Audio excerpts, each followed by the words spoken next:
বানৰ বিভীষিকাৰ পাছতে এতিয়া সকলো সৰ্বশান্ত, সকলো তছনছ হ'ল দেখিবলৈ পাইছে। এতিয়া মই যিটো স্থানত উপস্থিত আছো, বিশেষকৈ টেঙাহোলা অঞ্চল, এই টেঙাহোলা অঞ্চলৰ এঘৰ ব্যক্তিৰ ঘৰত আমি উপস্থিত আছো আৰু ব্যক্তিজনৰ ঘৰ দেখিবলৈ পাইছে। মোৰ সহযোগী আব্দুৰ ৰহিমে ইয়াৰ পৰিৱেশ দেখুৱাইছে। ইয়া ঘৰ নহয়, জাবৰৰ দম। তেওঁলোকে অতি কষ্টৰে অৰ্জন কৰা দুখনকৈ বাহন এনেধৰণে নিমিষতে চাৰখাৰ কৰিলে বলিয়া বানে। আৰু তেওঁলোকে সাজি লোৱা ঘৰটো এখন এখনকৈ টিং, যিমান দূৰলৈকে আপুনি কেমেৰাই ঢুকি পায়, আব্দুৰ ৰহিমে দেখুৱাবলৈ চেষ্টা কৰিলে, ইমান দূৰলৈকে দেখিবলৈ পাব যে টিঙৰ ভগ্নাৱশেষ। আৰু মুখৰ আগত থকা যিখন পথাৰ, সেই পথাৰ এতিয়া মৰুভূমি, বালিৰে উপচি পৰিছে সকলো দিশ। সহযোগী আব্দুৰ ৰহিমে ইয়াৰ পৰিৱেশ দেখুৱাইছে। দেখিছে এক বিভৎসময় দৃশ্য, যিহেতু ঘৰখনৰ যিসমূহ আচবাব সকলো বলিয়া বানে টচ নচ কৰি এনেধৰণে ঘৰৰ পৰা উটুৱাই আনি ঘৰৰ ৰাস্তাৰ পাৰ কৰি অন্যটো পাৰত গোটাই ৰাখিছে।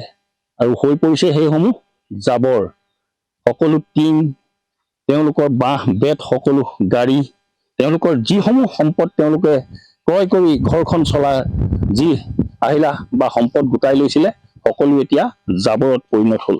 আৰু তেখেতলোকৰ এতিয়া দুখ কোলাই পাছিলে নধৰা হৈছে। আৰু কিছু নিলগত দেখিব এখন motor cycle, Apache motor cycle.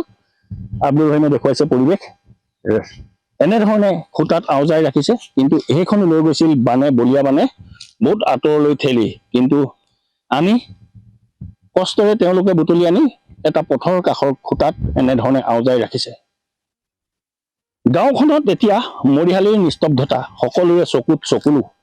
আৰু দেখিছে এনেধৰণেই তেওঁলোকে যি বছৰটোৰ কাৰণে অৰ্জন কৰা ভাত মুঠিও তেওঁলোকৰ পৰা কাঢ়ি নিলে নিয়তিৰ দৰে এই বলিয়া বানে। কিন্তু এতিয়া কি কৰিব, কাক কব? মই পোনে পোনে ইয়াত উপস্থিত থকা তেখেতলোকৰ ঘৰৰ পৰিয়ালৰ এগৰাকী বাইদেউ আছে, মই তেখেতৰ কাষলৈ যাবলৈ চেষ্টা কৰিলো। কি কব বাইদেউ, আপোনালোকৰ সকলো সৰ্বশান্ত হ'ল, সকলো নিশেষ হ'ল, আৰু এতিয়া আপোনালোকৰ সকলোৰে গাঁওখনত এই দেখিছো, অকল আপোনালোকৰে নহয়, চকুত চকুলো। কি কব? কি কম এই বিষয়ে, মোৰ ভাষাও হেৰাই গৈছে। আপোনালোকে এতিয়া কেমেৰাৰ যোগেদি দেখিবলৈ পাব আমি কেনেকে ইয়াত আছো, কেনেকে আমাক বলিয়া কৰি পেলালে। এতিয়া হয়তো আমি নতুনকৈ এটা জন্ম ল'ব লাগিব। সেই জন্ম ল'বলৈ যাওঁতে আমাক আপোনালোকে আশীৰ্বাদ কৰিব লাগিব, আমাক সাহস যোগাব লাগিব। আমাৰ সকলো হেৰাই গ'ল, আনকি ঘৰ দুৱাৰ একোৱেই নাই আমাৰ। আনকি আমি কাঁহী বাচন বৰ্তন, আমাৰ যিমানবিলাক আচবাব আছিলে সকলো হেৰাই গ'ল। আমি আকৌ পুনৰ ঠন ধৰিব লাগিব। এতিয়া আপোনালোকে আমাক এই চেনেলৰ যোগেদি যাতে সহায় কৰে, সেইটোৱে আমি আশা কৰিছোঁ। সহায়নো কি, আমাক আশা ভৰসা আৰু সাহস যোগালেই আমি সুখী হ'ম। মই মোৰ ফালৰ পৰা মই তাকেই ক'লোঁ আপোনালোকক। আৰু সকলোখিনি আপোনালোকে দেখিব, এতিয়া কেমেৰাৰ যোগেদি দেখিছে চাগে আমি কেনেকুৱা। এতিয়া আমি মুঠতে টিঙৰ চালিত, টিঙৰ মানে বেৰা দি আছো, বেৰা দি মানে টিঙৰ বেৰাই দিছো আমি। এতিয়ালৈকে আমাৰ কোনো ঘৰেই নাই বুলি ক'ব পাৰি, আমি তেনেদৰে আছো।